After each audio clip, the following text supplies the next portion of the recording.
Good afternoon to all. आप सभी का बहुत बहुत वेलकम है फिलर फॉर्म पे। मैं रितु, आपकी सीडीपी टीचर, आप सभी का वेलकम करती हूँ फिलर फॉर्म पे। गुड आफ्टरनून आप सभी को।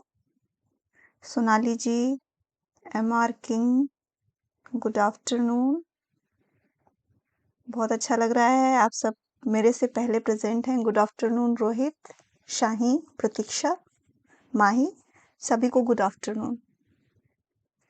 चलिए, बहुत अच्छा लग रहा है, आप सब आज मेरे से पहले आ गए हैं क्लास में, तो एक बार बताते चलो कैसे हैं आप सब।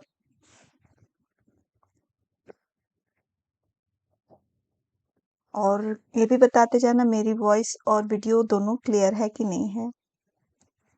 ठीक है, तो आज हम नए एनर्जी के साथ स्टार्ट करेंगे। आज हमारी क्या है, एमसीक्यू की क्लासेस हैं। ठीक है, तो सभी का बहुत बहुत वेलकम है। ठीक है, एक बार आप लोग क्लियर करते चलिए कि मेरी वीडियो और वॉइस सही आ रही है आप लोगों को। यह बहुत अच्छी बात है, फाइन है आप लोग। और यही उम्मीद करती हूँ कि आप लोग अपने एग्ज़ाम तक बिल्कुल अच्छे रहें, अच्छे से तैयारी होती रहे और आप अपने एग्ज़ाम को सही कर पाएँ। ठीक है? ओके, सभी कुछ ओके है। तो स्टार्ट करते हैं आज अपनी क्लास विथ न्यू एनर्जी, क्योंकि आज हमारा एमसीक्यू है और मैं एमसीक्यू आप लोगों के लिए उस टॉपिक से लेकर आई हूँ जो आपके फर्स्ट चैप्टर से रिलेट होता रहता है। ठीक है?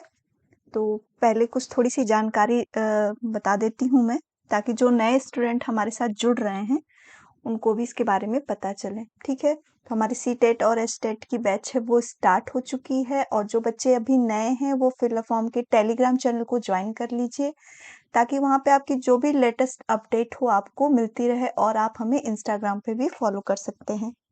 ठीक है? तो आगे बढ़ते हैं।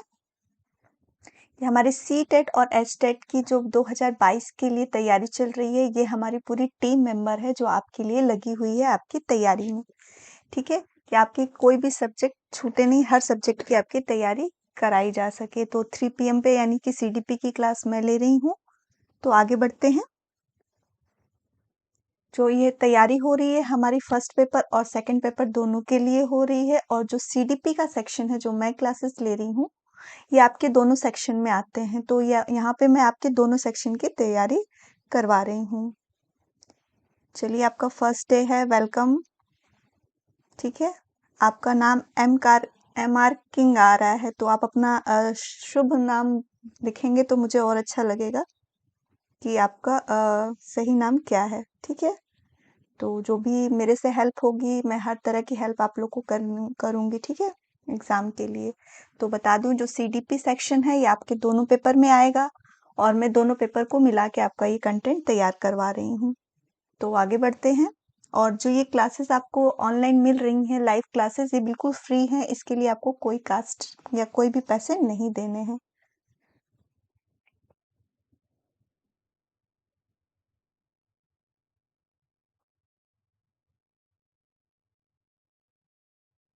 ओके, ठीक है जोशना।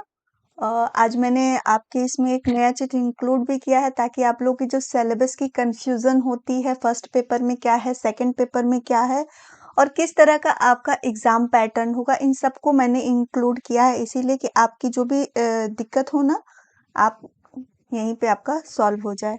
ठीक है, तो जो बात करते हैं अगर फर्स्ट पेपर की, तो फर्स्ट पेपर में जो आपके पूरे 150 क्वेश्चन आएंगे, और ये अलग अलग सेक्शन में डिवाइड हैं। ठीक है, तो जो फर्स्ट सेक्शन में आपका जो फर्स्ट पेपर के लिए जो प्राइमरी के लिए तैयारी कर रहे हैं जो बच्चे, उनके लिए बता देती हूँ मैं। ठीक है, तो जो फर्स्ट पेपर के लिए कर रहे हैं, चलिए फर्स्ट क्लास है तो वेलकम है आप सभी का। ठीक है ना, तो फर्स्ट क्लास है, बहुत अच्छी बात है, आप लोग रोज ज्वाइन हुई। हर क्लास में मैं हर इम्पोर्टेंट टॉपिक को डिस्कस कर रही हूँ, और क्वेश्चन के साथ ये नहीं कि केवल क्वेश्चन आंसर ही मैं करा रही हूँ, क्वेश्चन के साथ मैं उसको पूरा डिटेल आपको बताती हूँ, और ताकि आपके जो भी कंटेंट छूटे हों पीछे के, वो भी तैयार होते जाए। तो जो लोग फर्स्ट पेपर की तैयारी कर रहे हैं, उनका जो फर्स्ट सेक्शन जो चाइल्ड डेवलपमेंट एंड पेडागोजी आता है, यानी कि सीडीपी, वो 30 क्वेश्चन मार्क्स का होता है। ठीक है, ये फर्स्ट पेपर और सेकंड पेपर में दोनों कॉमन होता है। ये आपको हो गया, ये 30 नंबर का आता है। फिर आता है हमारा लैंग्वेज सेक्शन, जो भी लैंग्वेज आप हिंदी, इंग्लिश लेते हैं या फिर बहुत लोग अदर लैंग्वेज भी हैं, उर्दू हुए, तमिल हुए, जिनकी जो भाषा है वो भाषा जो यूज़ करते हैं, जो लैंग्वेज फर्स्ट में लेते हैं, उनके लिए वो पहला पूछेगा। दूसरा ऑप्शन में हिंदी होता है, लैंग्वेज इंग्लिश और हिंदी के लिए जो क्वेश्चन चुने जाते हैं 30-30 मार्क्स के होते हैं, ठीक है। फिर आता है हमारा 4th यूनिट में जो आता है मैथ्स के क्वेश्चन आते हैं, वो 30 नंबर के होते हैं। 50 नंबर आपके मैथमेटिकल होते हैं और 50 नंबर पेडागोजी सेक्शन होते हैं। और 5th यूनिट जो है वो इन्वायरमेंटल स्टडीज यानी कि आपका पर्यावरण शिक्षा है, जो सोनाली मैम क्लासेस ले रही हैं शाम को, वो आपकी है। तो इसमें भी आपके 15 नंबर आपके कंटेंट से आते हैं और 15 नंबर की आपकी पेडागोजी आती है। तो क्लियर है यहाँ तक। लैंग्वेज में जो बच्चे हिंदी और इंग्लिश लैंग्वेज लेते हैं, ये उनके लिए है। जो लैंग्वेज फर्स्ट में इंग्लिश के लिए लेते हैं, वो इंग्लिश का पेपर फर्स्ट करेंगे, और हिंदी को अगर लैंग्वेज फर्स्ट में चुनते हैं तो हिंदी करेंगे, और सेकंड लैंग्वेज में हिंदी या इंग्लिश जो लिया है वो करेंगे। तो उसके अकॉर्डिंग अपना लैंग्वेज याद रखिएगा कि आपने पेपर में क्या फिलअप किया है, और उस हिसाब से आप पेपर को दीजिएगा, ठीक है। तो ये जो हमारे दोनों सेक्शन लैंग्वेज के होते हैं, ये 30-30 मार्क्स के होते हैं। हाँ, मैथ्स जो फर्स्ट पेपर में होता है सभी के लिए होता है, ये 30 मार्क्स का मैथ होता है। ये जो प्राइमरी लेवल स्टेज के लिए क्लास 1 to 5th के लिए तैयारी करते हैं, उनके लिए मैथ्स कॉमन होती है इस पेपर में। फर्स्ट की बात करें, प्राइमरी सेक्शन की जो बच्चे तैयारी कर रहे हैं, उनके लिए मैथ सभी के लिए आता है। हाँ, 6 और 8th में जिनका मैथ होता है उन्हीं के लिए आता है। बाकी अगर आप आर्ट साइड्स के हैं या साइंस साइड के लिए हैं, वहाँ से वो चीज़ डिवाइड हो जाती है, उसका भी मैं बताती हूँ आपको। ये सेकंड पेपर के लिए है, जो एलिमेंट्री स्टेज के लिए यानी 6 to 8th के लिए जो बच्चे तैयारी करते हैं, उनके लिए बता रही हूँ कि जो सीडीपी का सेक्शन है वो तो सेम रहेगा, 30 मार्क्स के आएंगे। लैंग्वेज का जो सेक्शन हिंदी और इंग्लिश जिसने लिया है उसका आएगा, या जो अदर लैंग्वेज चूज करते हैं हिंदी की जगह पर, उर्दू हो, तमिल हो, या किसी भी जो अपने स्टेट का लैंग्वेज यूज़ करते हैं, वो लैंग्वेज आपकी वहाँ पे चुनी जाएगी। और जो बच्चे साइंस साइड से हैं, जो मैथ्स से पढ़े हैं या जिनकी साइंस है, उनके लिए 60 नंबर का ये क्वेश्चन आता है। इसकी भी क्लासेस स्टार्ट हो रही हैं, ठीक है। चंद्रशेखर सर आपकी क्लासेस लेंगे, ठीक है। और जो सोशल साइंस से जो बच्चे हैं यानी आर्ट साइंस से जो हैं, वो बच्चे का ये आपका 60 नंबर का क्वेश्चन इसमें आता है। इसमें सोशल स्टडी में आपका ज्योग्राफी, हिस्ट्री, सिविक्स, ये सारे पैटर्न्स आते हैं। उसमें साइंस के भी होते हैं, जीके के भी क्वेश्चन होते हैं। सोशल स्टडीज में पूरे ये आपके 60 नंबर के आते हैं, ठीक है। हाँ, बिल्कुल ले सकते हैं। सेकंड लैंग्वेज आप अगर इंग्लिश नहीं लेना चाहते हैं, तो आप संस्कृत यूज़ करेंगे। हिंदी तो सबके लिए आएगी। वो आपका वो है कि वो फर्स्ट में लैंग्वेज में लेना चाह रहे हैं या सेकंड लैंग्वेज में लेना चाह रहे हैं। फर्स्ट लैंग्वेज में जो पेपर लेंगे, वो थोड़ा-सा आपके सेकंड लैंग्वेज से टफ आती है, और सेकंड लैंग्वेज में लाते हैं तो वो थोड़ी-सी ईज़ी आती है, ठीक है।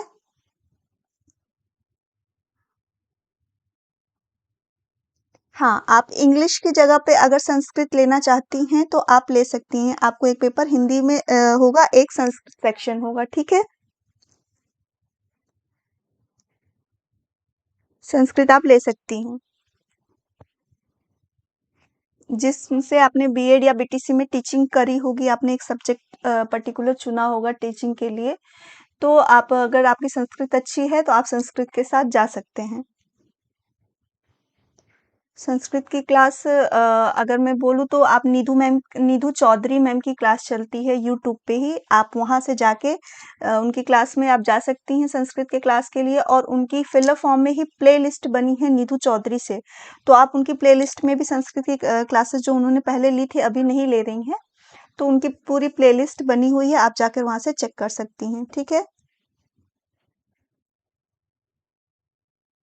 एग्जाम का अगर मैं बोलूँ मन, तो पहले तो ये ऑफलाइन एग्जाम होता था तो सभी एक दिन कंडक्ट हो जाता था, बट अभी क्या हो गया, एग्जाम का पैटर्न चेंज हो गया है। 2 साल से जो आपकी एग्जाम हो रही है ऑनलाइन हो रही है, तो ये शिफ्ट वाइज में होगी, सबकी अलग अलग होगी, ठीक है ना। तो जैसे आपका वो आएगा, आपका क्या कहें हम, आपके जो एडमिट कार्ड आएगा उसमें आपका डेट उसमें इन्वॉल्व होगा कि आपको किस डेट से देना है। जैसे आजकल नेट की सब चीज़ों के एग्ज़ाम दिए जा रहे हैं, उसी अकॉर्डिंग इसका होगा। काफ़ी बड़ा पैटर्न हो गया, बहुत लोग एग्ज़ाम देने वाले हैं इस बार सीटेट का, क्योंकि अभी क्या हो गया कि ड्यूरिंग पीरियड में भी आप जो भी बीएड, डीएलएड सब कर रहे हैं, सब आप लोग भर सकते हैं। पहले ये कंप्लीट करने के बाद देते थे, तो जो संख्या है बच्चों की एग्ज़ाम देने की वो बहुत ज़्यादा बढ़ गई है, तो इतने बड़े लेवल की तैयारी करने में थोड़ा-सा तो टाइम लगता है और दूसरे की अगर ऑनलाइन एग्ज़ाम कराना है, तो उसके लिए बहुत बड़ी प्रिपरेशन करनी पड़ेगी, सर्वर को लेके, हर चीज़ को लेकर, ठीक है ना?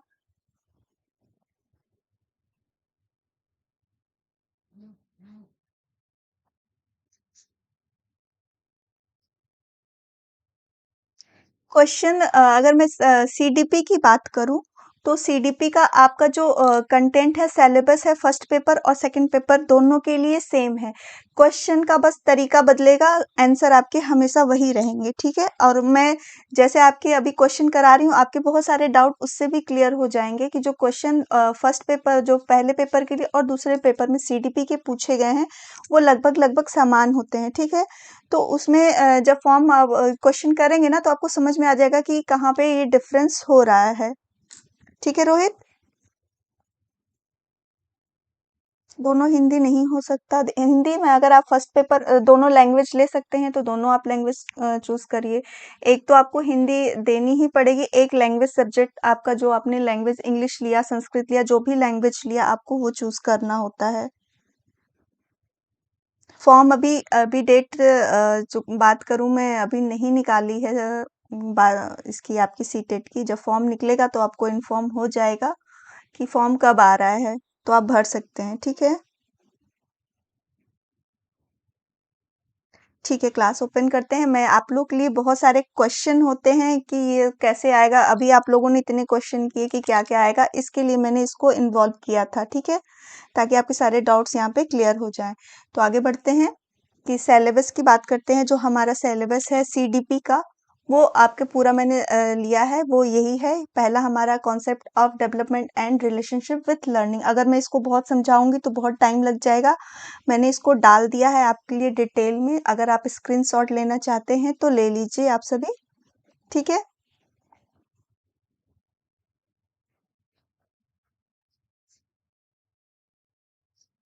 ये पूरा आपका सिलेबस है सीडीपी का, ठीक है।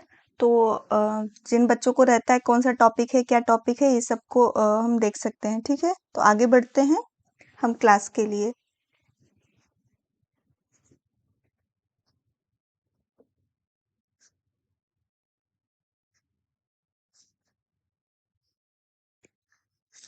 चलिए आगे बढ़ते हैं।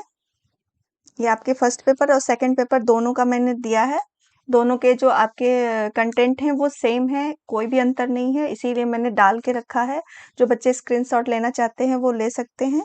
बाकी आप बुक्स जो भी लेंगे अवेलेबल होगा वहाँ पे आपको सारे कंटेंट मिल भी जाएंगे।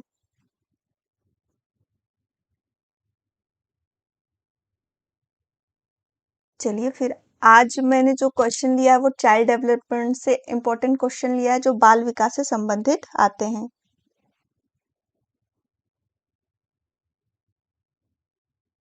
ओके, मैं हिंदी में दिखाऊंगी। आप लोग को हिंदी वाला भी चाहिए तो हिंदी में आपके मंडे क्लास में मैं पूरा हिंदी में आपको ये दिखा दूंगी, ठीक है।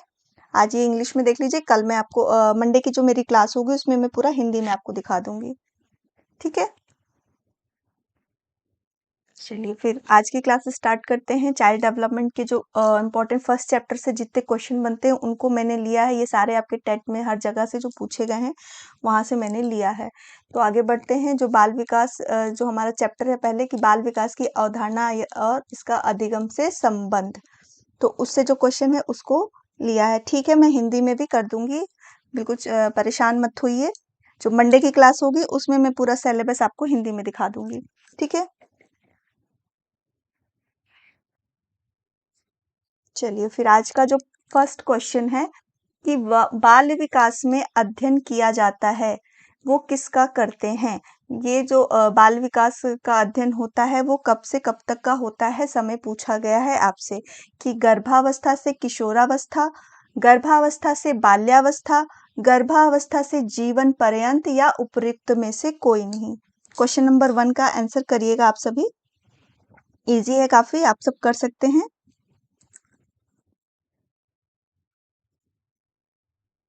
और सभी लोग आंसर करिए, ठीक है। सभी लोग आप लोग आंसर करिए ताकि आप पता चले कि कहाँ गलत है, कहाँ सही है, आपको यहाँ पे क्लैरिफिकेशन भी मिलती जाएगी।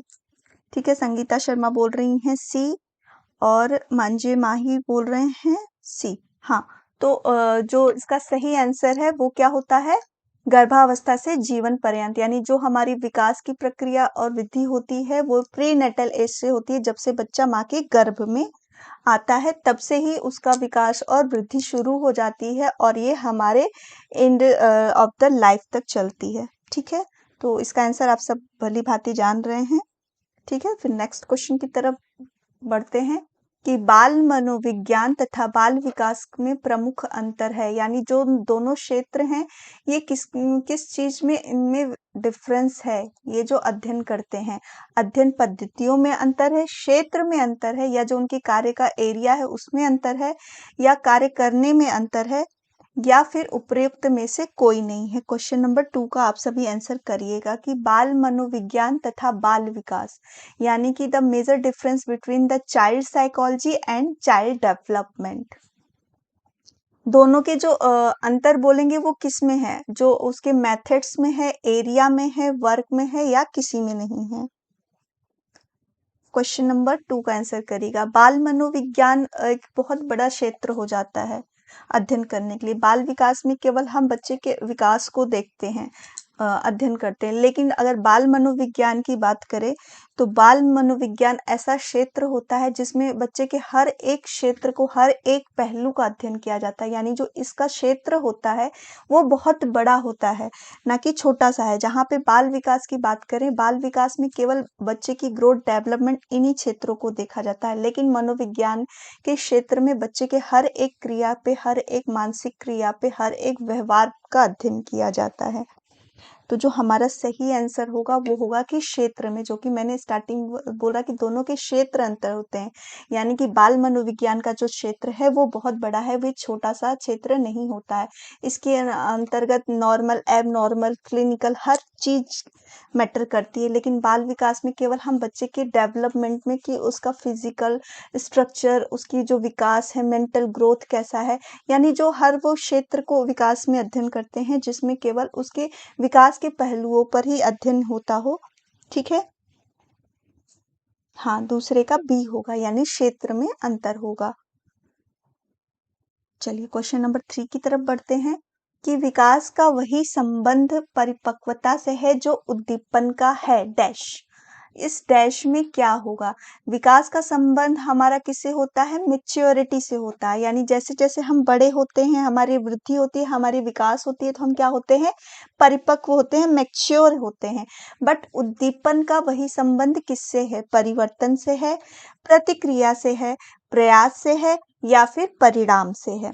तो क्वेश्चन नंबर 3 का आप सब फटाफट आंसर करिए।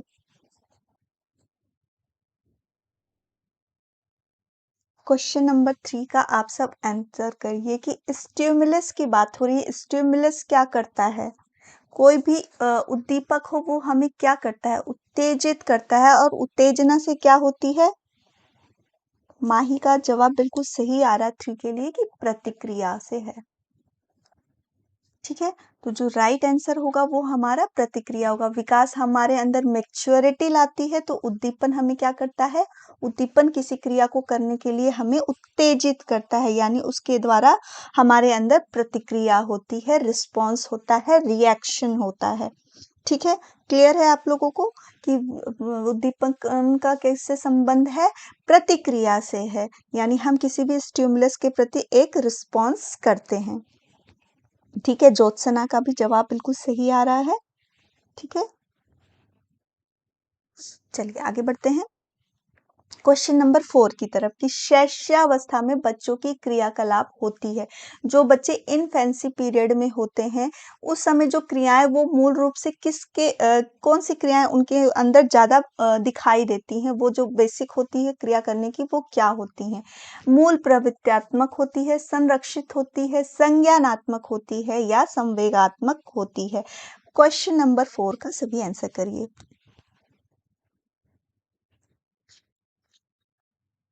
क्वेश्चन नंबर 4 का आप सभी आंसर करिए कि शैशवावस्था में बच्चों के क्रियाकलाप होते हैं वो किस तरह से किस पे बेसिक आधारित होते हैं जो इन्फेंसी पीरियड में होते हैं बच्चों के। मूल प्रवृत्त्यात्मक क्रियाएं वो होती हैं जो हमारे जन्म से ही स्टार्ट हो जाती हैं और हमारे साथ वो चलती रहती हैं। मूल प्रवृत्त्यात्मक में जो मैंने आपको पढ़ाया था क्या-क्या होते हैं, भूख, प्यास, निद्रा, डर, ये सब जो क्रियाएं होती हैं क्या होती हैं, मूल प्रवृत्त्यात्मक होती हैं। संज्ञानात्मक, एक शैशवावस्था बच्चे में संज्ञानात्मक की बात नहीं कहता है, जो कहता है कि हमारी जो बच्चा छोटा होता है तो उसमें कुछ क्रियाएं सकिंग करना, खींचना, ये कुछ छींकना, आंखों पलक झपकाना, ये सब क्या होती है, मूल प्रवृत्त्यात्मक होती है जो हमारे जन्म के साथ होती हैं।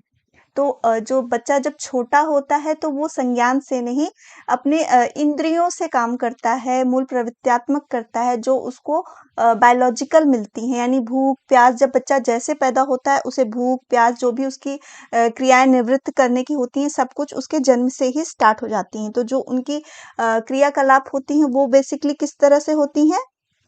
आपकी मूल प्रवृत्त्यात्मक क्रिया से होती है। मूल प्रवृत्त्यात्मक क्रिया में हमारी क्या होती है, भूख, प्यास, निद्रा, भय, डर, प्रेम, स्नेह, ये जो क्रियाएं होती है ये हमारी क्या होती है, मूल प्रवृत्त्यात्मक होती हैं। तो जो एक छोटे बच्चे की बात हो रही है, यानी कि जो जन्म लिया है शैशवावस्था, जो 0 to 5 ईयर के बच्चे की बात हो रही है, तो वो किसकी बात हो रही है, आपके छोटे बच्चे की हो रही है। तो वो जो मेन क्रिया करेगा वो मूल प्रवृत्त्यात्मक करेगा, यानी कि जो जन्म के साथ उसके साथ वो क्रियाएं जुड़ी हुई हैं, उनके अकॉर्डिंग वो व्यवहार करेगा। यानी भूख लगेगी तो वो क्या करेगा, रोएगा, ठीक है। जब थोड़ा बड़ा होता है, प्यास लगती है तो वो पानी के लिए, मतलब जो भी उसके अंदर मूल प्रवृत्ति किसी चीज की इच्छा जानने के लिए होती है उससे शुरू होती है, ठीक है। तो क्लियर है आपको कि फोर्थ का जो हमारा आंसर होगा वो ए होगा, ठीक है। माही और ज्योत्सना बिल्कुल सही जवाब दे रही हैं। हाँ, अभी आपको क्लियर हो गया है, बिल्कुल सबका जवाब सही है। शिवांगी, मांझे, हाँ, सही है आप लोग का जवाब।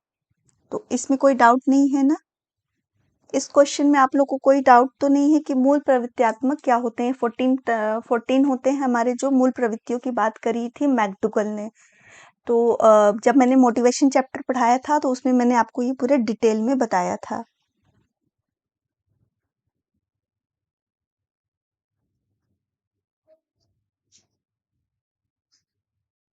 चलिए आगे बढ़ते हैं।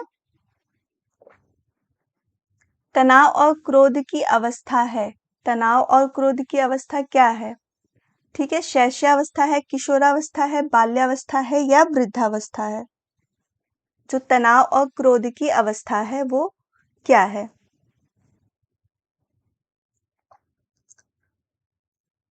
अगर बात करें कि जो तनाव और क्रोध की अवस्था, शैशवावस्था में बच्चे जो होते हैं मूल प्रवृत्त्यात्मक होते हैं, यानी जो चीजें उनसे छिन जाती हैं उसके लिए गुस्सा करते हैं, जो भी होता है उनका एक लॉजिकल नहीं होता है। बट तनाव, तनाव की स्थिति कब पैदा होती है, जब बच्चे,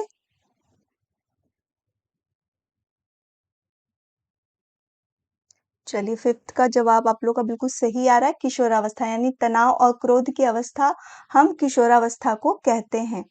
बिल्कुल सही है, आप लोग समझ रहे हैं कि हमारी जो किशोरावस्था की एज होती है वो काफी तनाव उपद्रव पूर्ण अवस्था होती है, जो इसमें हमारे शारीरिक परिवर्तन होते हैं वो बहुत तेजी से होते हैं। ठीक है, नेक्स्ट क्वेश्चन की तरफ बढ़ते हैं कि शारीरिक वृद्धि और विकास को कहते हैं, जो हमारा फिजिकल डेवलपमेंट और ग्रोथ होता है उसको क्या वो बोलते हैं? तत्परता बोलते हैं, अभिवृद्धि बोलते हैं या गतिशीलता बोलते हैं या अनुवांशिकता बोलते हैं? क्वेश्चन नंबर 6 का आंसर करिएगा आप लोग। पिंकी, हेलो। फिफ्थ का बी, हाँ बिल्कुल शाहीन, आंसर सही है। क्वेश्चन नंबर 6 के लिए आप लोग आंसर करिएगा कि शारीरिक वृद्धि और विकास को कहते हैं, क्या कहते हैं? तत्परता कहते हैं, अभिवृद्धि कहते हैं, गतिशीलता कहते हैं या अनुवांशिकता कहते हैं? तो शारीरिक वृद्धि का तत्परता से कोई रिलेशन नहीं है, अनुवांशिकता का भी बात नहीं हो रही है यहाँ पे कि वृद्धि और विकास की बात हो रही है जो शारीरिक रूप से हो रही है। तो वो क्या हो रही है?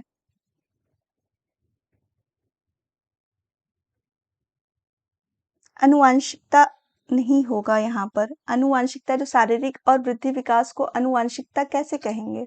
वृद्धि और विकास हो रही है। आनुवंशिकता तो जो हमें अपने पूर्वजों से या अपने पेरेंट्स से मिलती है, उसके अकॉर्डिंग हमारे फिजिकल स्ट्रक्चर बनते हैं, हमारे आँख, नाक, कान का रंग, हमारे गुण, ये सब होते हैं। पर यहाँ पे शारीरिक वृद्धि की बात हुई है, यानी जो ग्रोथ हो रही है वो किस तरह से हो रही है।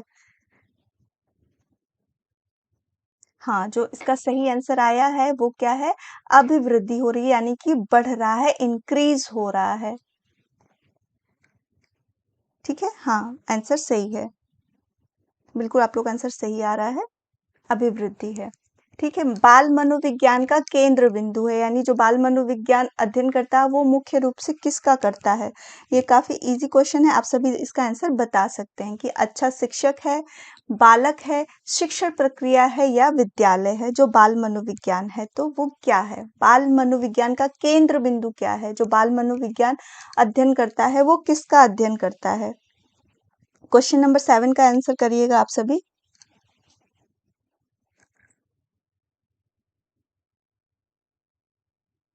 कि बाल मनोविज्ञान का केंद्र बिंदु कौन है?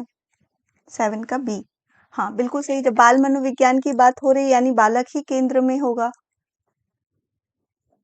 तो ये कभी-कभी बहुत इजी क्वेश्चन भी आपके इसमें आते हैं कि बाल मनोविज्ञान का क्षेत्र क्या है या बाल मनोविज्ञान का शिक्षा शास्त्र में कौन महत्वपूर्ण है, तो हमेशा क्या रहेगा? सेंटर पॉइंट में हमारा बालक ही रहता है। ठीक है, बालक होगा। रोहित, सी नहीं होगा, शिक्षण प्रक्रिया नहीं होगी। बाल मनोविज्ञान की बात कर रहे हैं तो हम बालक का अध्ययन कर रहे हैं, ना कि शिक्षण प्रक्रिया का। ठीक है, हाँ, सुदर्शन हाँ, साइन सबका आंसर बिल्कुल सही है, बी है। तो नेक्स्ट क्वेश्चन की तरफ बढ़ते हैं कि निम्नलिखित में से कौन सा विकास का सिद्धांत नहीं है? जो विकास का सिद्धांत नहीं है, प्रश्न को ध्यान से देखिएगा कि सिद्धांत नहीं है। विकास लंबवत ना होके वर्तुलाकार होती है, बिल्कुल सही बात है। जो हमारी विकास क्या होती है? एक सीधे डायरेक्शन में नहीं होती, कभी कम कभी ज्यादा होती है। तो ये किसके आकार की होती है? वर्तुलाकार की होती है। विकास क्रमबद्ध होता है, यानी जो हमारा विकास होता है वो एक सिस्टमैटिक ढंग से होता है, यानी कि जो विकास हो रहा है, आप ऐसा नहीं है कि शैशवावस्था से सीधे वृद्धावस्था में पहुंच जाए या प्रौढ़ावस्था में पहुंच जाए। हर एक विकास आपका स्टेप बाय स्टेप हो रहा है, तो क्रमबद्ध होता है। विकास निरंतर होता है, यानी जो हमारी डेवलपमेंट प्रोसेस है वो जब से बच्चा गर्भ में पड़ता है और जब तक उसकी मृत्यु नहीं होती तब तक चलती रहती है। तो ये क्या है? निरंतर वाली प्रक्रिया है। तो विकास मशीन की प्रक्रिया बिल्कुल नहीं है। हाँ, बिल्कुल सही आंसर आ रहा है आपको उसके लिए। डी के विकास मशीन की प्रक्रिया है, ये गलत जवाब है। जो गलत है वही आपको यहाँ पर सही चुनना है। हाँ, बिल्कुल सही है आप लोग का आंसर। आगे बढ़ते हैं कि शैशवावस्था की मुख्य विशेषता क्या नहीं है? यानी कि इनमें से कौन सी विशेषता है जो शैशवावस्था में नहीं पाई जाती है?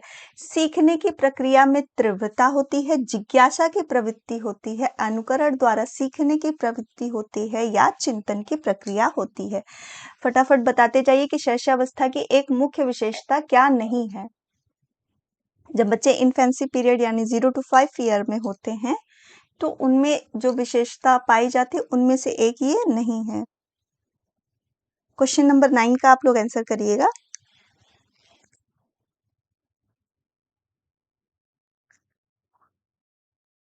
डी बिल्कुल सही है। सीखने की प्रक्रिया बहुत तीव्र होती है जो शैशवावस्था में पाई जाती है। बच्चे बहुत तेजी से सीखते हैं। जो कहा जाता है कि बच्चों का जो मानसिक विकास है वो बहुत तेजी से होता है। जो कुछ बच्चों को बनना सीखना होता है इस एज में वो डेवलप हो जाता है।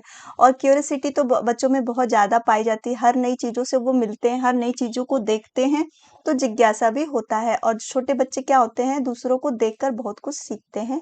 छोटे बच्चों स्पेशली जो 0 to 2 ईयर होते हैं उनमें अनुकरण की जो होती है करने, किसी को देख के सीखने की क्षमता बहुत ज्यादा होती है। तो चिंतन की इस लेवल में कहे तो बच्चे इतने चिंतनशील नहीं होते हैं, उनको इतने सोशलाइज्ड नहीं होते हैं कि उनको चिंतन की प्रक्रिया हो। ठीक है, तो हमारा जो राइट आंसर होगा वो यही होगा कि चिंतन की प्रक्रिया उनकी विशेषता नहीं है। चलिए नेक्स्ट क्वेश्चन की तरफ बढ़ते हैं। Question number 10। ठीक है, शैशव काल की अवधि होती है जो इन्फेंसी पीरियड की बात कही गई है वो कब से कब तक की होती है? आंसर करिएगा क्वेश्चन नंबर 10 के लिए कि जन्म से 1 वर्ष तक होती है, 2 वर्ष से 3 वर्ष तक होती है, जन्म से 3 वर्ष तक की होती है कि जन्म से 2 वर्ष की होती है? क्वेश्चन नंबर 10 का सभी आंसर करिए। कि जो शैशवाकाल होती है, जो इन्फेंसी पीरियड बोलते हैं, वो उसका समय क्या होता है? जन्म से 1 वर्ष होता है, 2 से 3 वर्ष होता है, जन्म से 3 वर्ष होता है या जन्म से 2 वर्ष होता है? 10 का डी। हाँ, बिल्कुल सही है। जो इन्फेंसी पीरियड, जो शैशवाकाल की अगर पूरी बात करें तो 0 टू 5 ईयर होती है, लेकिन इसमें भी 2 ईयर में बाँटे, एक अर्ली चाइल्डहुड, एक हमारा इन्फेंसी पीरियड होता है। तो जो इन्फेंसी पीरियड होता है वो जन्म से 2 वर्ष होता है और जो अर्ली चाइल्डहुड होता है वो 3 से 6 वर्ष का माना जाता है। ठीक है? सी नहीं होगा हमारा, जन्म से 3 वर्ष नहीं मानते हैं, जन्म से 2 वर्ष मानते हैं इन्फेंसी पीरियड को। ठीक है? हाँ, बिल्कुल सबका जवाब बिल्कुल सही आ रहा है। तो नेक्स्ट हम बढ़ते हैं 11वें क्वेश्चन के लिए कि निम्न में से अध्यापन अधिगम का सबसे प्रभावशाली माध्यम कौन-सा है? यहाँ तक आप लोग को सब क्लियर है? तो आगे बढ़ रहे हैं, क्वेश्चन नंबर 11 का आप सब आंसर करिएगा कि निम्न में से अध्यापन अधिगम का सबसे प्रभावशाली माध्यम कौन-सा है? विषय वस्तुओं को यंत्रवत याद करना यानी रट्टा मार लो, संकल्पनाओं के बीच में संबंध खोजना यानी फाइंडिंग लिंक्स बिटवीन कॉन्सेप्ट यानी जो भी हम दे रहे हैं उसका लिंक ढूंढना, उसके बारे में रिसर्च करना, बिना विश्लेषण के अवलोकन करना यानी बिना देखे कुछ भी बोल देना। फोर्थ का बात करें तो अनुकरण और नकल और दोहराना यानी देख लो, नकल मार लो, पढ़ लो, यहाँ भी आपके रट्टा बात करी जा रही है। विषय वस्तु को यंत्रवत याद करना अधिगम की प्रभावशाली कैसे हो सकता है, आप बताइए। आरती, अगर आप दे रही हैं तो जो हमारी बात करती है शिक्षा नीति वो क्या कहती है, बच्चों को हमें रटवाना नहीं है, उनको अनुभव के द्वारा, खोज के द्वारा हमें उनको उनका मेमोराइजेशन या कहें कि अपने वातावरण के बारे में, विषय के बारे में जानना होता है। ठीक है, तो जो सही आंसर आया होगा वो बी होगा। आप सभी बिल्कुल सही उत्तर दे रहे हैं। ठीक है, हाँ बिल्कुल सही है। डी नहीं होगा, डी कहाँ से होगा? अनुकरण, नकल और दोहराना ये कभी भी प्रभावशाली अधिगम का माध्यम कैसे हो सकता है? सुनील।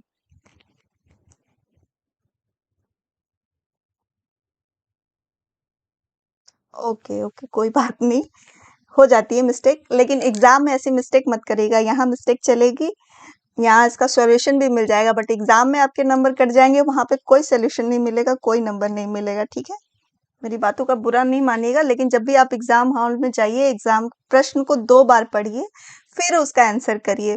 क्या है, कभी-कभी हमें आंसर सही पता होता है और गलती से हमारा नंबर लग जाता है दूसरे पे, तो फिर एक-एक नंबर भी हमारे लिए कितना इम्पोर्टेंट है, आप सभी जानते हैं। ऐसा मेरे साथ बहुत बार हुआ है कि कई क्वेश्चन मुझे आते हुए मैं गलत टिक करके आती थी, फिर घर पे वो मुझे बहुत दुःख होता था कि मैंने इसका मुझे आंसर पता था, मेरे से गलती हो गई, मैंने ये कर दिया। तो ऐसा आप बिल्कुल मत करना, ठीक है? आप सभी अच्छे से करना। कोई बात नहीं, सॉरी की कोई बात नहीं है।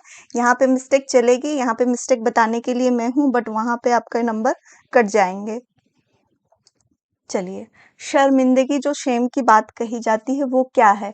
कि इसका ज्ञान से कोई संबंध नहीं है, ज्ञान का नकारात्मक प्रभाव पड़ता है, बच्चों को अधिगम हेतु अभिप्रेरित करने के लिए बहुत प्रभावशाली है। यदि कोई बच्चा शेमफुल है, उसको दुखी है, जैसे यहाँ पे, तो क्या हम यहाँ पे क्या करेंगे आपको?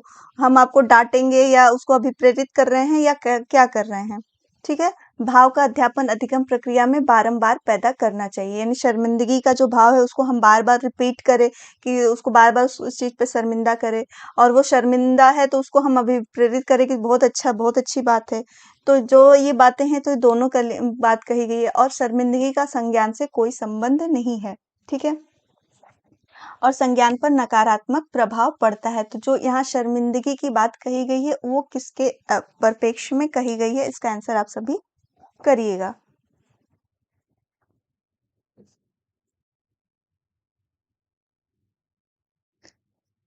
बिल्कुल सही बात है कि इसका जो संज्ञान पे है नकारात्मक प्रभाव पड़ता है। जब बच्चा किसी चीज से गिल्ट फील होता है, उसको शेम लगती है, तो वो क्या करता है, उसको गिल्ट फील होता है, यानी नकारात्मक उसके संज्ञान पर असर पड़ता है। बिल्कुल सही आप सबका जवाब आ रहा है। अब क्वेश्चन नंबर 13 की तरफ बढ़ते हैं हम। हाँ बिल्कुल, आप लोग का बिल्कुल सही जवाब आ रहा है। शिवांगी, संगीता, सुनील।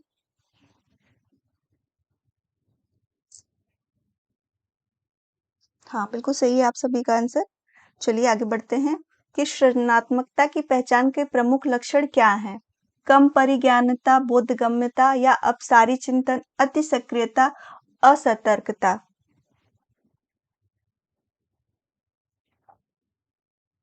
जो एक्सेप्शनल चाइल्ड की बात करी गई थी कि जो होते हैं विशिष्ट बालक जो होते हैं आपके कौन से होते हैं, टैलेंटेड होते हैं, क्रिएटिव होते हैं और गॉड गिफ्टेड होते हैं। ऐसे बच्चे जो होते हैं वो एक्सेप्शनल चाइल्ड या फिर उसमें भी एक्सेप्शनल चाइल्ड में जो मंदबुद्धि होते हैं उसमें आते हैं, लेकिन ये जो आते हैं ये गिफ्टेड चाइल्ड में आते हैं, यानी ऐसे बच्चे बहुत कम पाए जाते हैं। 13 का बी, या बिल्कुल आप सही हैं। जो ऐसे बच्चे होते हैं वो अपसारी चिंतन करते हैं। अपसारी चिंतन मतलब किसी भी समस्या को लेकर केवल एक तरफ नहीं, कई तरीकों से, कई चीज़ों से सीखते हैं। उसका कोई एक सॉल्यूशन नहीं, उसको कई तरह के मतलब जो तथ्य दिए हैं उसमें नए तथ्यों को जोड़कर सोचते हैं। हाँ, बिल्कुल सही है। सूफियाना किंग करके आपका नाम दे रहा है। आपका भी आंसर बिल्कुल सही है। हाँ, डाइवर्जेंट थिंकिंग, बिल्कुल सही बात है। मतलब वो एक कोई भी उनके साथ समस्या हो, उनको कई दिशाओं में लेकर सोचते हैं। चलिए आगे बढ़ते हैं क्वेश्चन नंबर 14 की तरफ कि अधिगम कठिनाई से जूझते छात्रों की को संबोधित करने के लिए एक अध्यापक को क्या नहीं करना चाहिए? यानी जो अधिगम से को कठिनाई हो रही है उसके लिए उस समय जो अध्यापक है उसे क्या नहीं करना चाहिए? दृश्य श्रव्य सामग्रियों का इस्तेमाल, संरचनात्मक शिक्षा शास्त्रीय उपागमों का इस्तेमाल, व्यक्तिगत शैक्षिक योजना बनाना, शिक्षा शास्त्र और आकलन की जटिल संरचनाओं का प्रयोग। क्वेश्चन नंबर 14 का आप सभी आंसर करिएगा कि अधिगम से कठिनाई से एक लर्नर जो है जिसको अधिगम में कठिनाई हो रही है उस समय जो एक शिक्षक है उसे कौन सी चीज है जो इस्तेमाल नहीं करनी चाहिए कि ताकि उसके ऊपर बुरा प्रभाव ना पड़े। ठीक है, तो इसमें अगर बात करी जाए तो दृश्य श्रव्य सामग्री यानी जो भी हम विजुअल या ऑडिबल टीचिंग एड्स की बात करते हैं उसको तो हम यूज करेंगे ही कि बच्चे को किस तरह की समस्या हो रही है उसके अकॉर्डिंग। ठीक है, संरचनात्मक यानी कंस्ट्रक्टिविटी जो होती है वो पेडागोजी के टूल्स यूज करेंगे ही। व्यक्तिगत शैक्षिक योजना बनाएंगे कि उसके इंडिविजुअल क्या प्रॉब्लम है। ठीक है, हाँ बिल्कुल सही, आप सभी का जवाब आ रहा है। सुदर्शन, माही, संगीता शर्मा, हाँ बिल्कुल आप लोग का आंसर सही है कि शिक्षा शास्त्र का आकलन की जटिल संरचना को हमको इजी बनाना है, ना कि जटिल बनाना है। तो हमारा यहाँ पर इसको ही हम यूज नहीं करेंगे। ठीक है शिवांगी, चलिए तो बढ़ते हैं कि जन्म से किशोरावस्था के बच्चों में विकास किस क्रम में होता है? जब बच्चे जन्म लेते हैं और किशोरावस्था तक जो चीजें सीखते हैं, देखते हैं, उनका जो रूप होता है वो कैसा होता है? सांवेदिक, मूर्त, मूर्त, अमूर्त यानी सेंसरी। और बात करें मूर्त की जो कॉन्क्रीट है, और एब्स्ट्रैक्ट की बात हो रही है अमूर्त की। ठीक है, फिर नेक्स्ट हमारी है अमूर्त, सांवेदिक या मूर्त होती है। फिर मूर्त, अमूर्त, सांवेदिक। फिर फोर्थ हमारा है अमूर्त, मूर्त या सामवेदी। सेंसरी यानी कि संवेदी यानी जो हम अपने इंद्रियों के माध्यम से सीखते हैं, समझते हैं, विकास करते हैं। दूसरा मूर्त जो हमें दिखाई देती हैं चीजें, उनके बारे में हम सोचते हैं, रखते हैं। फिर बात करिए अमूर्त, जो चीजें हमारे सामने नहीं है हम उसके बारे में भी थिंकिंग करते हैं, सोचते हैं। ये होता है हमारा एब्स्ट्रैक्ट। तो जो जन्म से किशोरावस्था की बात करें तो जन्म में जो बच्चे करते हैं वो हमारे सेंसरी ऑर्गन से करते हैं, जो प्याजे जी ने भी बात बोली है। और आप सब भी जानते हैं कि जो बच्चा जब जन्म लेता है तो वो सांवेदिक क्रियाएं यानी सेंसरी मोटर्स जो होती हैं उसके माध्यम से क्रिया सीखता है। फिर वो जो ऑब्जेक्ट सीखते हैं उनके बारे में करता है। फिर जब थोड़े से बड़े होते हैं, 11 साल से ऊपर जाते हैं, तब वो अमूर्त रूप से चीजों के बारे में सोचने, देखने और निर्णय करने लगते हैं। तो आप सभी का जवाब बिल्कुल सही है। क्वेश्चन नंबर 16 की तरफ बढ़ते हैं कि विकास कभी ना समाप्त होने वाली प्रक्रिया है, यह विचार किससे संबंधित है? यानी जो विकास की प्रक्रिया है वो निरंतर चलती रहती है। तो ये किस सिद्धांत से रिलेट करती है? यहाँ तक कि मैंने आपको आंसर भी बता दिया क्वेश्चन में, तो आप सभी को इजी होगा बताने के लिए। एकीकरण का सिद्धांत, अंतःक्रिया का सिद्धांत, अंतः संबंध का सिद्धांत या निरंतरता का सिद्धांत। एमडी सुफियाना 15 का सी दे रहे हैं, 16 का बताइएगा। 16 का डी बिल्कुल सही है। जो विकास की प्रक्रिया है कभी ना समाप्त होने वाली है, यानी कि ये निरंतर चलने वाली है। जो कभी समाप्त ना हो वो निरंतर कॉन्टिन्यूअस चलती रहती है। तो हमारा जो सही आंसर होगा वो होगा डी।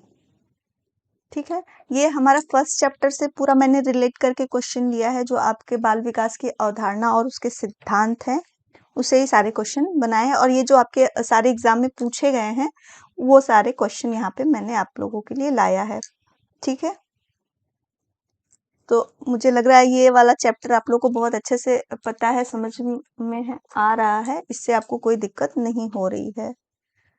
ठीक है, तो आगे बढ़ते हैं नेक्स्ट क्वेश्चन की तरफ कि निम्नलिखित में से किस अवस्था में बच्चे अपने समवयस्क समूह के सक्रिय सदस्य हो जाते हैं, यानी जो उनके फ्रेंड सर्किल होते हैं वो बहुत स्ट्रांग हो जाते हैं और वो उनके एक्टिव मेंबर बन जाते हैं। तो ये किस एज में होती है? पूर्व बाल्यावस्था में होती है, बाल्यावस्था में होती है, किशोरावस्था में होती है, या फिर प्रौढ़ावस्था में होती है? कि प्री चाइल्डहुड, चाइल्डहुड, एडोलसेंस या एडल्टहुड? एक्टिव मेंबर अपने ग्रुप के बनते हैं। ये जो इनमें गुण होता है ये किस समय ज्यादा पाया जाता है? 17 का आंसर करिएगा। बाल्यावस्था, माही का जवाब आ रहा है। और कोई आंसर करिए। 17 का बी, सभी आप बी कर रहे हैं।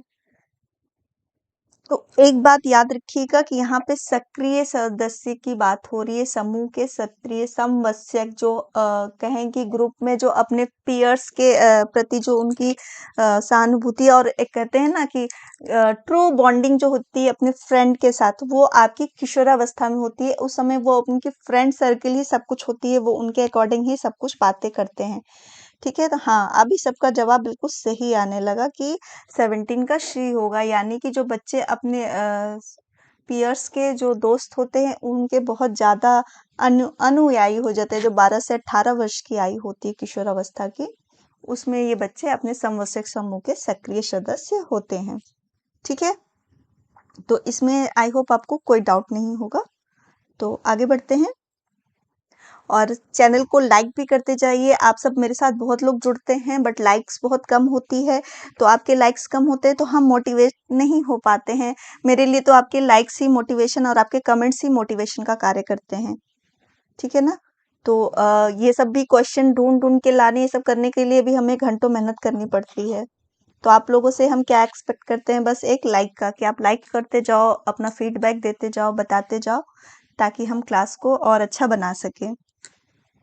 बिल्कुल, क्वेश्चन नंबर 18 के लिए बढ़ते हैं हम कि क्या है कि भाषा विकास की अवस्थाएं या चरण हैं। जो भाषा विकास होता है, लैंग्वेज डेवलपमेंट, वो कौन से बात जो कही गई है सही है? वाक्य प्रयोग, बोलने की तैयारी, शुद्ध उच्चारण, या ये सभी? बिल्कुल सही आ रहा है। इसमें मुझे टाइम वेस्ट करने की जरूरत नहीं है कि जो भाषा विकास की अवस्थाएं होती हैं ये सब चीजें उसमें शामिल होती हैं। ठीक है, बी नहीं होगा, डी होगा। ठीक है, चलिए फिर आगे बढ़ते हैं क्वेश्चन नंबर 19 की तरफ। ठीक है, कि 6 से 7 वर्ष के बालक कौन से खेलों में अधिक रुचि लेते हैं? यानी यहाँ पे चाइल्डहुड की बात की जा रही है कि 6 से 7 वर्ष के जो बच्चे होते हैं वो किस तरह के खेलों में रुचि लेते हैं? एकाकी में लेते हैं, सामूहिक लेते हैं, या एकाकी और सामूहिक दोनों में लेते हैं, या उपयुक्त में से कोई नहीं होता है? ऐसे करिएगा फटाफट आप सभी। डी, डी, डी कैसे होगा?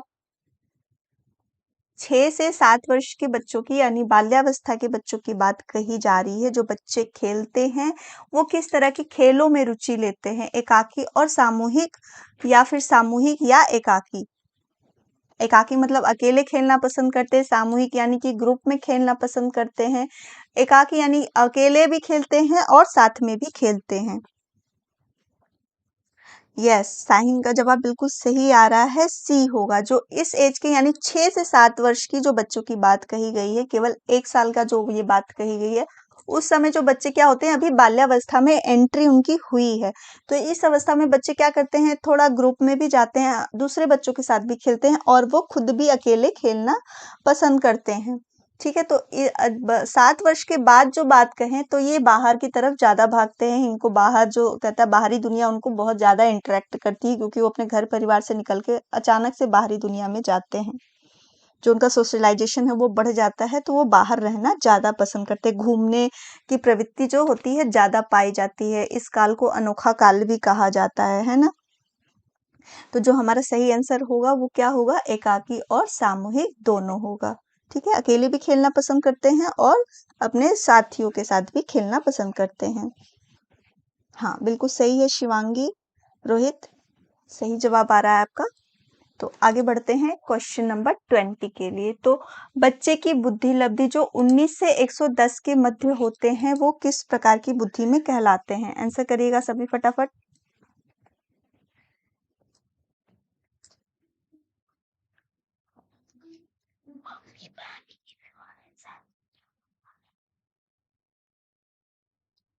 आंसर करिएगा 20 के लिए कि बच्चे की बुद्धि लब्धि जो 90 से 110 के मध्य आते हैं वो किस तरह के होते हैं? सामान्य बुद्धि होते हैं, प्रखर बुद्धि होते हैं, उत्कृष्ट बुद्धि होते हैं या प्रतिभाशाली होते हैं? क्वेश्चन नंबर 20 का आंसर करिएगा आप सभी।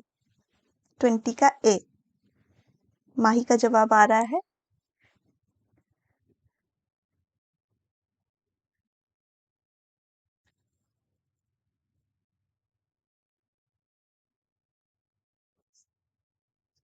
इनकी बोल रही हैं डी। तो प्रतिभाशाली के बच्चों की होती है जो आईक्यू लेवल होता है वो 140 से अबव होता है। कितना होता है?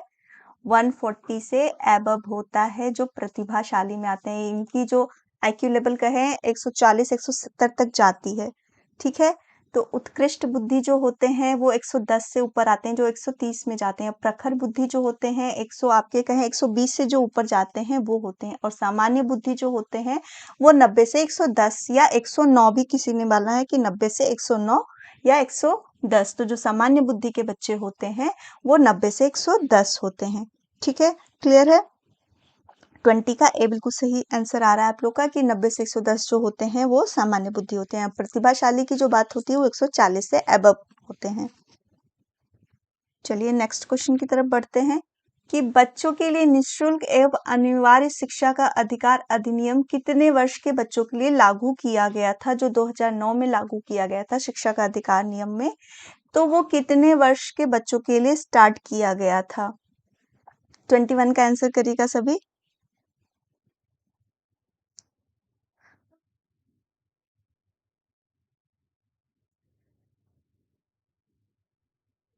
चलिए 20 में कोई कंफ्यूजन नहीं है, आपको पता चल गया मुझे। 21 के लिए आप सभी आंसर करिएगा। माही का जो आंसर आ रहा है बिल्कुल राइट आ रहा है। 20 का ए। संगीता शर्मा, शिवांगी कुमारी, आप सभी का जवाब बिल्कुल सही आ रहा है। 21 के लिए ए।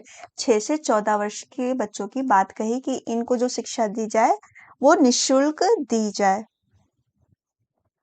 ठीक है, हाँ बिल्कुल सही आंसर आ रहा है आप सभी का। 21 का डी तो होगा ही नहीं। 6 से 12 वर्ष के बच्चों की बात नहीं कही गई थी, ये 6 से 14 वर्ष के बच्चों की बात कही गई थी। 2009 में राइट टू एजुकेशन एक्ट के दौरान इसको दिया गया था। ठीक है, 31 ए आर्टिकल ऐसे है, उसमें जो बात कही गई है वो 6 से 14 वर्ष के बच्चों के लिए बोला गया है कि जो इनकी जो शिक्षा का प्रावधान है, जो भी इनकी खर्चे है वो निःशुल्क होगी। डी नहीं होगा, इसका आंसर ए होगा। 6 से 14 वर्ष के बच्चों की बात बोली गई थी इसमें। ठीक है ज्योत्सना, रोहित। नहीं, ये 6 से 14 वर्ष के बच्चों की बात बोली गई है। इसका आंसर ए होगा, 6 से 12 वर्ष नहीं है।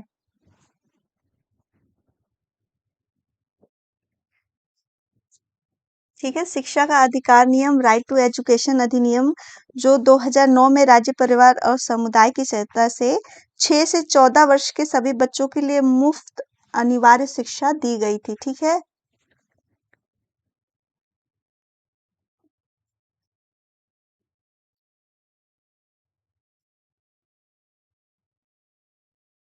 हाँ, मुझे डेट ठीक से याद नहीं है, एक बार कंफर्म है 31A है या 21A है, ऐसे ही है।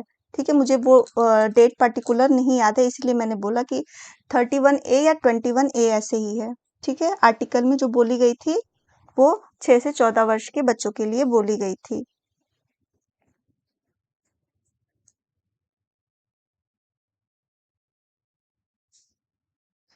हाँ, ये जो बोला गया है ये 21A आर्टिकल ए में बोला गया है, भाग जो दिया था वो थर्ड है। ठीक है, हाँ, दिव्यांग के लिए था। हाँ, 21A है, भाग 3 है। ठीक है, अब मेरे दिमाग में वही 31 चल रहा था कि क्या है। तो ये 21A और भाग जो लिया गया था अनुच्छेद का वो थर्ड में लिया गया था। ठीक है,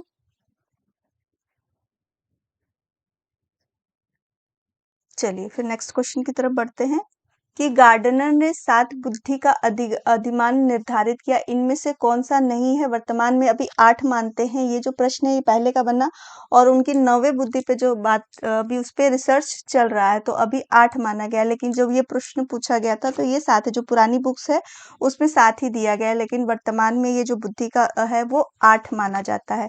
तो जो इन्होंने दिया है उसमें से एक नहीं है, वो आपको बताना है। स्थान संबंधी बुद्धि, भावात्मक बुद्धि, अंतर्व्यक्तित्व बुद्धि और भाषात्मक बुद्धि।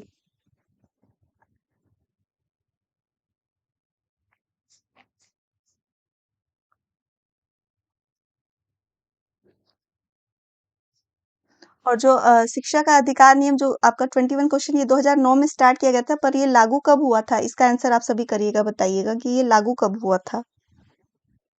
इसका आंसर देने से पहले इसको बताइएगा कि जो शिक्षा का अधिकार नियम है इसको लागू कब किया गया था। 2009 में तो ये बन के इसको प्रस्तावित किया गया, बट इसको लागू कब किया गया?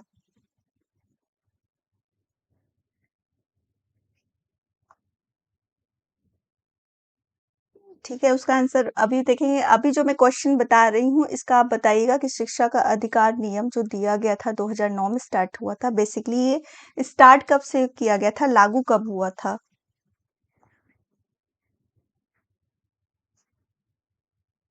आंसर करिएगा आप सभी।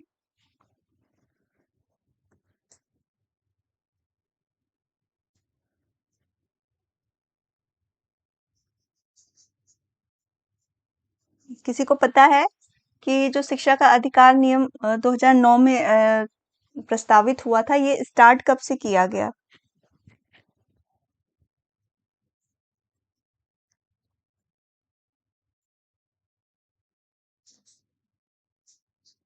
2013 में?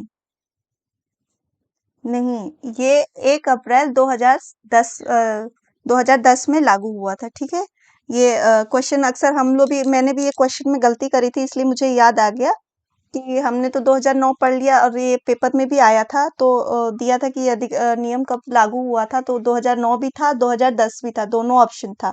तो हमने बिना देखे उसको फटाक से 2009 टिक कर दिया, बट राइट आंसर है कि ये लागू 1 अप्रैल 2010 को हुआ था। ठीक है, 2014 नहीं है, 1 अप्रैल 2010 को ये लागू हुआ था पूरे देश में। ठीक है, ये छोटी सी इन्फॉर्मेशन थी जो मैंने मिस्टेक किया था, इसलिए आपको भी बताना मैं जरूरी सोच रही थी कि इसको मैं आपको बता दूं। ठीक है, तो अब चलते हैं गार्ड एनर्जी की बात करते हैं, जो 7 बुद्धि है। वर्तमान में ये 8 बुद्धि माना जाता है, जो उन्होंने दिया बुद्धि के 8 प्रकार बताए और 9वीं पे इनका काम चल रहा है। ठीक है,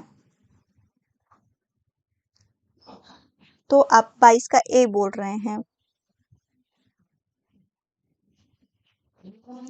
तो इन्होंने जो 8 प्रकार की बुद्धि बताई थी, पहला क्या बताया था? भाषागत, यानी भाषा से। ठीक है, यहाँ पे भाषात्मक लिखा है। ठीक है, बी आप दे रहे, सॉरी, मैंने यहाँ पे लगा कि मुझे भावात्मक दिया हुआ है, इसलिए मैं सोची कि आप लोग गलत आंसर कर रहे हैं।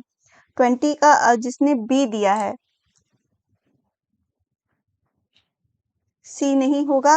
मैं बताते चलती हूँ। इन्होंने बुद्धि के 8 प्रकार बताए थे। पहला इन्होंने भाषागत यानी लिंग्विस्ट, जो बोलने में बहुत एक्सपर्ट होते हैं, जिनकी भाषा वाली चीजें होती हैं, वकील कह सकते हैं और रीडर कह सकते हैं, जो उनको बोलने की बहुत क्षमता, बहुत ज्यादा होती है, वो भाषागत बुद्धि उनकी बहुत ज्यादा होती है, वाचाल होते हैं। वो एक बात कही। स्थानिक यानी जो मूर्तिकार होते हैं या आर्किटेक्ट बात करें, उनकी होती है कि किसी भी इमेज को देख के धारण करके उसका एक अच्छा इमेज उतार सकते हैं। स्थानिक बुद्धि बात करी, ठीक है, यानी स्थान संबंधी जो भी कैलकुलेशन है वो बहुत अच्छे से कर सकते हैं। अंतर व्यक्ति संबंध यानी कि अपने आप को बहुत अच्छी तरीके से समझ जाना, ठीक है। और एक अंतः व्यक्तित्व यानी दूसरों को बहुत ज्यादा अच्छे से समझना, ये बात करी थी, ठीक है। अंतर व्यक्तित्व और अंतः व्यक्तित्व। फिर एक इन्होंने संगीतात्मक बुद्धि की बात करी, जिनके अंदर म्यूजिकल टैलेंट बहुत ज्यादा होता है, उसकी बात करी।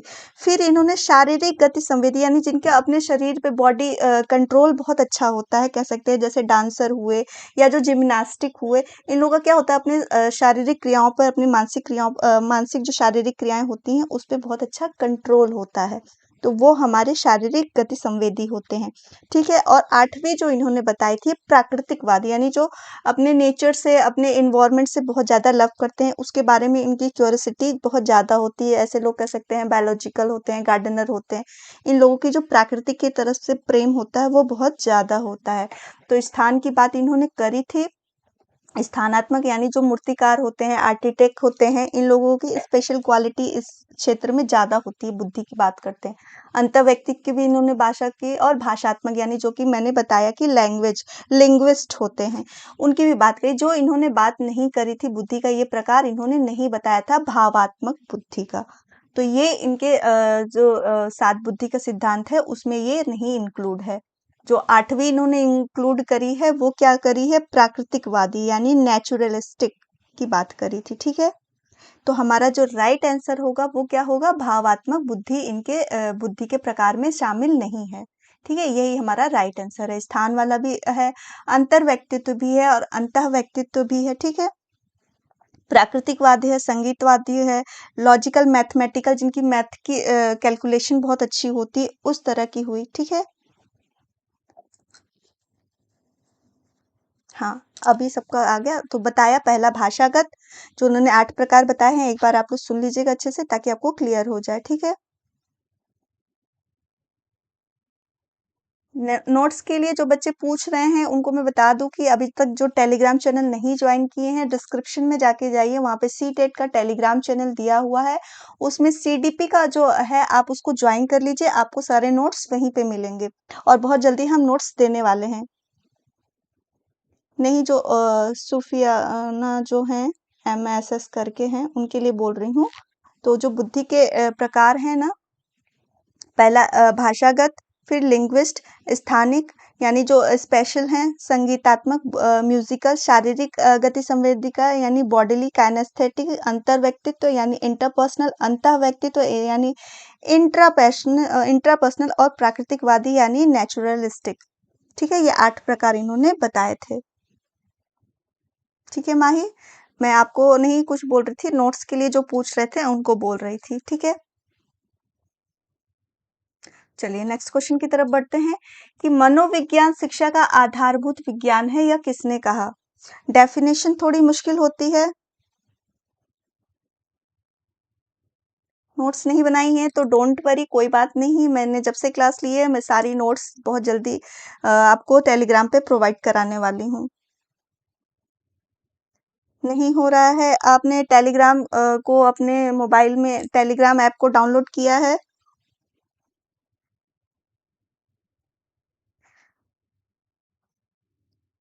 आप जब डिस्क्रिप्शन बॉक्स में जाएंगे, जहाँ पे लाइक शेयर का बटन होता है, वहीं पे ऊपर एक एरो बना होता है, इस तरह का एरो। आप जब उसको खोलेंगे लिंक को ना, तो वहां पे आपका प्लेलिस्ट भी दिखेगी और सी टेट का टेलीग्राम चैनल भी दिखेगा, ठीक है। तो जो टेलीग्राम का चैनल जो सी टेट के लिए होगा, सीडीपी का, आप उसको खोलेंगे, उस पे लिंक दी हुई है।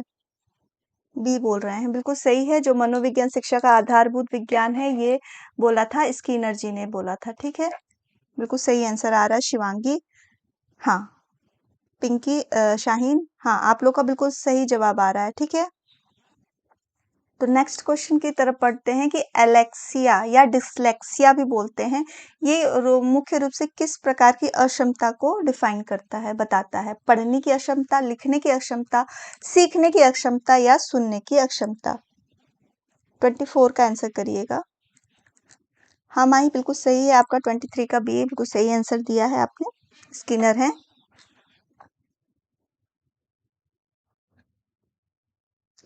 नेट का भी है, वहां पे आप जाके देखिए, नेट के लिए भी है। और जो नेट की हमारी क्लासेस हैं वो मंडे से न्यू बैच स्टार्ट हो रही है नेट के लिए। ठीक है, वहां पे नेट के लिए, यूजीसी नेट के लिए भी आपको लिंक प्रोवाइड है। रोहित, जो आपने पूछा नेट के लिए कोई नहीं है मैम, तो नेट के लिए आपकी हमारी नई बैच स्टार्ट हो रही है 17 से, तो वहां से आप सारी क्लासेस कर सकते हैं। 24 का ए, पढ़ने की अक्षमता, बिल्कुल सही जवाब है। जो डिस्लेक्सिया एलेक्सिया की बात करते हैं वो बच्चों की पढ़ने की क्षमता होती है, जिसमें बच्चे कह सकते हैं 100 को वाज पढ़ना, बी को डीप पढ़ना, 61 को 16 पढ़ना, यानी जो शब्दों को पढ़ने की अक्षमता होती है वो सही नहीं होती उनको, वो वर्ड को पहचान नहीं पाते। और जहाँ वो अच्छे से पढ़ नहीं पाएंगे उसको लिखने भी में भी वो मिस्टेक करते हैं, उनके लिखने की भी जो होगी वो भी वो गलत लिखेंगे। तो जो बोला ही जाता है कि जैसा हम पढ़ेंगे वैसा वैसा लिखेंगे, जैसा सुनेंगे वैसा देखेंगे, देखेंगे वैसा लिखेंगे। ठीक है। 24 का सी नहीं होगा, सीखने की अक्षमता नहीं होगी, ये पढ़ने की अक्षमता, डिस्लेक्सिया जो होती है वो पढ़ने की अक्षमता से रिलेट करती है। ठीक है, लिखने की जो होती है वो डिस्ग्राफिया होती है। हाँ, बिल्कुल सही जवाब आ रहा है। इसका जो आंसर है वो पढ़ने की अक्षमता डिस्लेक्सिया या अलेक्सिया होती है, जिसमें बच्चे वर्ड्स को गलत पढ़ते हैं। जैसे बी को डी पढ़ लेना, 100 को वॉज पढ़ लेना, 16 को 61 पढ़ना या उल्टा करना, यानी रिवर्स जो होता है वो उसको सही से नहीं समझ पाते हैं। ठीक है। चलिए फिर नेक्स्ट क्वेश्चन, जो आज का हमारा लास्ट क्वेश्चन है कि गर्भ में बालक के विकसित होने में कितने दिन लगते हैं? जो प्री नेटल कहते हैं, डेवलपमेंट जो होता है बच्चों का, प्री नेटल पीरियड, वो कितने टाइम का होता है? जल्दी से फटाफट आंसर करिएगा। How many days that is taken for a baby to develop in the warm? ठीक है, 150 होता है, 280 होता है, 390 होता है या फिर 460 होता है? आंसर करिएगा सभी।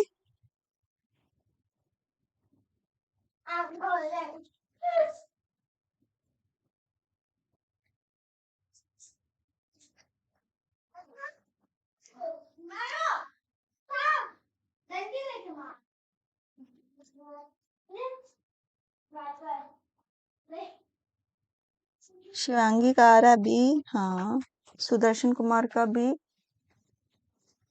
हाँ, बिल्कुल सही, आप सभी आ रहे हैं। 280 दिन जो बच्चा गर्भ में माँ के होता है वो कितना होता है? 9 महीने का जो बोलते हैं वो पूरे 280 दिन होते हैं। बिल्कुल सही जवाब है। ये प्री नेटल एज पीरियड होता है। ये भी पीरियड आपसे पूछे गए हैं कि जो होता है वो कितने दिन का होता है। हाँ, आप सबका जवाब बिल्कुल सही आया है इसके लिए कि जो दिन होता है वो 280 दिन होता है। ठीक है, यहाँ तक कोई समझने में आपको दिक्कत?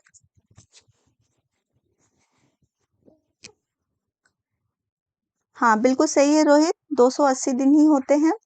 जो गर्भाधान का समय होता है वो पूरा 280 दिन का होता है। बिल्कुल सही है आप सभी का आंसर।